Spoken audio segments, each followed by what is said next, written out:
தினம் ஒரு அதிகாரம் வாசிப்போம். மத்தேயு அதிகாரம் 16. பரிசேயரும் சதிசேயரும் இயேசுவை சோதிக்கும் நோக்குடன் அவரிடம் வந்து வானத்திலிருந்து அடையாளம் ஒன்றை தங்களுக்கு காட்டும்படி கேட்டனர். அவர் அவர்களிடம் மறுமொழியாக, மாலை வேளையாகும்போது வானம் சிவந்திருந்தால் வானிலை நன்றாக இருக்கிறது என நீங்கள் சொல்வீர்கள்.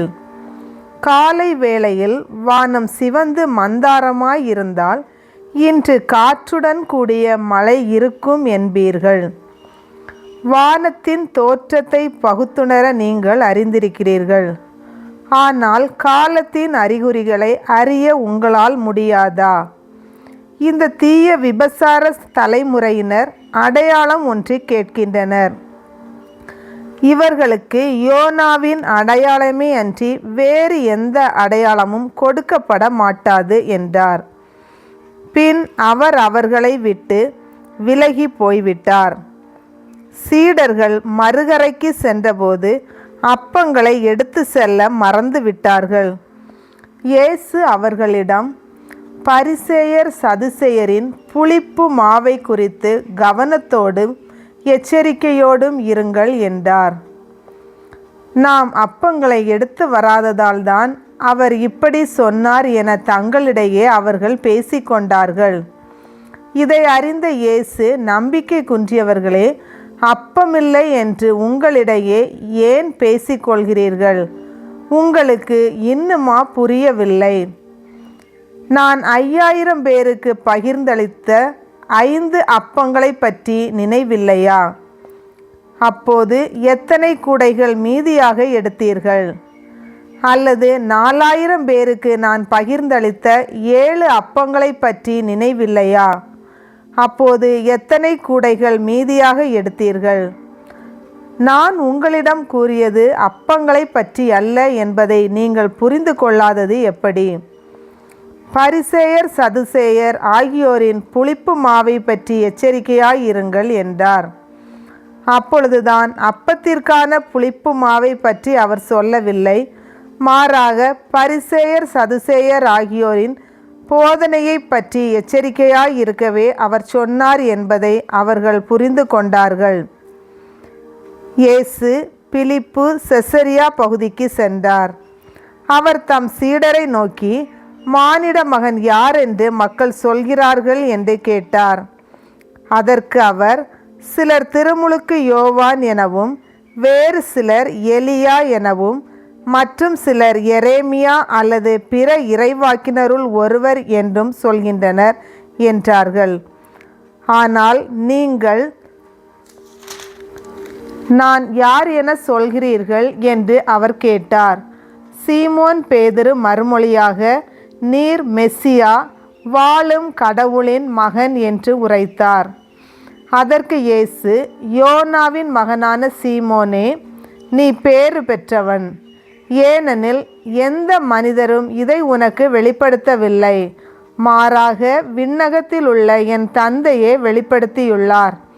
எனவே நான் உனக்கு கூறுகிறேன், உன் பெயர் பேதுரு. இந்த பாறையின் மேல் என் திருச்சபையை கட்டுவேன். பாதாளத்தின் வாயில்கள் அதன் மேல் வெற்றி கொள்ளா. விண்ணரசின் திறவுகோல்களை நான் உன்னிடம் தருவேன். விண்ணுலகில் நீ தடை செய்வது மண்ணுலகில் நீ தடை செய்வது விண்ணுலகிலும் தடை செய்யப்படும். மண்ணுலகில் நீ அனுமதிப்பது விண்ணுலகிலும் அனுமதிக்கப்படும் என்றார். பின்னர் தாம் மெசியா என்பதை எவரிடமும் சொல்ல வேண்டாம் என்று இயேசு சீடரிடம் கண்டிப்பாய் கூறினார்.